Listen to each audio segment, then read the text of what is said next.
Every year in August, Samsung presents a new member of their Note series, arguably one of the most important smartphones of the year. 2019 is no exception, as we welcome the two new models of the Galaxy Note 10 series.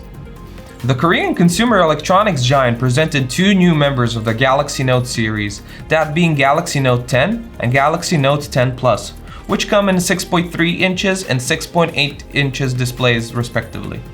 For our test, we got the bigger Note 10 Plus model, a more traditional Note of the two, which comes with a huge 6.8-inch display and an 18:9 body ratio.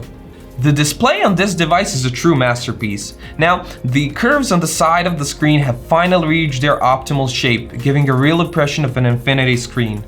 The edges have been reduced so much that at a 91%, this just might be the device with the highest body ratio on the market. The selfie punch hole camera is located on the top center of the device and it's integrated into the screen's surface. We feel that the side position would pose as a better solution, but you can see that Samsung was going for a symmetrical design, which does also further improve the face detection and selfie experience. Now, the front speaker is so narrow that you will barely even notice it, even when you know where to look. In order to output some superb stereo sound, Samsung has added an additional opening at the top of the device, giving the Note 10 Plus 3 total sound output holes. The result is a very loud sound that most of the smartphones on the market would envy. And more importantly, you don't have to worry about covering all of the sound sources with your finger when you're using the device horizontally. There is not much to talk about the dynamic AMOLED screen. This is definitely one of the best displays on the market. Whether we're talking about a brightness, color, contrast, or sharpness, this screen excels in every aspect. The resolution of 3040 x 1440 pixels really fits Samsung's best model of the year, but we're not sure if the density of almost 500 pixels per inch is needed on a screen this size, considering that the human eye is unable to see such level of details. Of course, the screen comes with the always on feature, but we would suggest turning it off, since it can save up to 12 to 15% of battery, which is not negligible by any means. Keep in mind that the Note 10 Plus doesn't come with a notification LED, which may be an issue if you turn off the always on feature. After just a couple of hours of use, we concluded that the phone body is just too big for use with a single hand. On the other hand, the Note series has always pushed using the device with two hands alongside with its recognizable Stylus pen. The metal frame of the housing is very thin, but still provides a firm grip. The dedicated Bixby button has been completely removed and the rest of the button setup has been completely revamped, as the power button alongside with the volume keys is now moved to the left side of the device. For someone who is right-handed, this setup change really made the use more difficult. When the aforementioned buttons are located on the right side, the thumb is naturally placed on them by default, but in this case we ended up constantly searching for them with our index finger, which really loosens the grip on the phone itself. If, however, you use the phone with both hands, this change may be more bearable. The flat edges on both top and bottom sides somewhat resemble the design that Microsoft was going for with their Nokia phone line at that time. We like this detail a lot because it makes the phone design quite elegant and allows it to stand out from its competition, giving you a true feel of a premium device. The S Pen stylus is comfortably located at the same spot it has been for generations now and is ejected with a familiar click. The S Pen gets few improvements each year, which is the case this time as well, with an increase of available features. It seems that the stylus has finally reached the real-time latency, so the use of the stylus this time around was a joy. In future iterations, we would like to see an all-metal S Pen, which would make it sturdier and avoid damage in case you accidentally drop it or sit on it. The device we got has Samsung's very own Exynos 9825 octa-core chipset in it, which is powered by four 1.9 GHz processors, two 2.4 GHz ones, and two 2.73 GHz processors. It is also worth mentioning that the new chipset has been made in the 7nm process, which is just the same as the US counterpart that comes with the Snapdragon 855 chipset in it. These lightning fast processors are also paired up with amazing 12 GB of RAM and come in two different storage variants of 256 GB and 512 GB. When unlocking the phone, we noticed that it suffers from the same problem the S10 series did. In its safety arsenal, the Note 10 Plus has a classic PIN code, pattern unlock, as well as advanced biometric capabilities, such as face unlock and fingerprint scanner. To our biggest disappointment, the ultrasound fingerprint scanner just didn't perform fast enough, nor precise enough to keep us up with the phone's capabilities, while the position itself is also questionable. We often received a notification to move the finger or clean the sensor, or it would even not scan the fingerprint.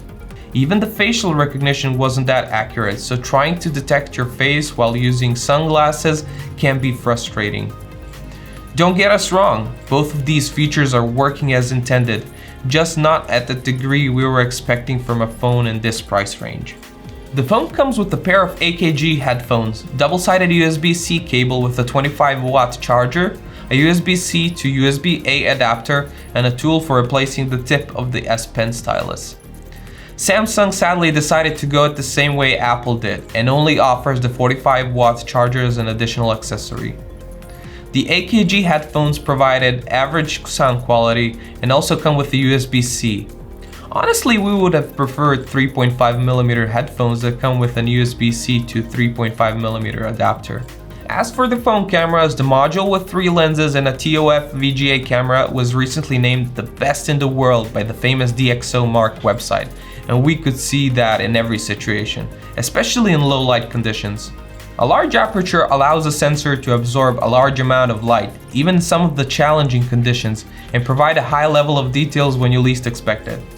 When exposed to enough light, with the dynamic color range that these sensors are able to capture, results end up being fantastic. The camera blew us away with the photos we took during dusk and dark. Not only do the photos contain a large amount of details and sharpness, which surely you would not expect from a phone, but the lightning speed of the camera app is also amazing. The front-facing camera comes with a large sensor paired up with f2.2 phase autofocus and produces sharp, detail-rich photos with a good white balance, something that most front-facing cameras often struggle with. For testing the video recordings, we used the highest possible settings that allowed for optical stabilization, which is 4K at 30 frames per second. What we can tell is that Samsung has really done a good job, but the end results just were not on the level that we expected. With enough light, the sensors were able to capture even the tiniest of details. Not enough light caused some problems with the focus, especially on objects that are not in the center of the frame, even if they are relatively close to the focus point. I have to mention that you should take these results with a pinch of salt, given how a couple of software patches could easily fix this issue. Something Samsung highlighted was the camera ability to adjust the microphone towards the position of the focus, which showed difficult to test in practice, but the results ended up being pretty good. The Note 10 Plus comes with a 4300 mAh battery, which sounds nice in theory.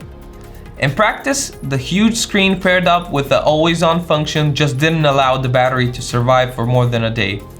If you're someone who needs a long battery life, hoping to end the day with at least 40% charge, Note 10 just is not the phone for you. We ended up using the optimized mode, only 50% of the screen brightness, and with a moderate use, the phone spent 2/3 of its battery in just 7.5 hours, which is not very good. At the end of our testing, we ended up with mixed feelings about the new Note 10 Plus. We were expecting a better battery life, and moving the keys to the left side just didn't feel right for us. The biometric fingerprint sensor is still not a match for its hardware counterpart, and its speed can be irritating at times. Every other spec falls into the premium category.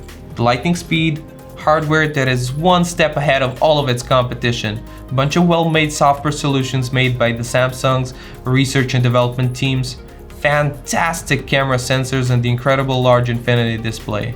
If it wasn't for the issues the phone is struggling with, we would consider Note 10 Plus as our favorite for the phone of the year 2019. The expected European price should start around 1150 euros, which is roughly $1,300 US. Thank you once again for watching our review of the Samsung Note 10 Plus phone, and I hope that you enjoyed it. Don't forget to leave a like and comment below, and if you already haven't, please subscribe to our channel. See you next time on Bench House.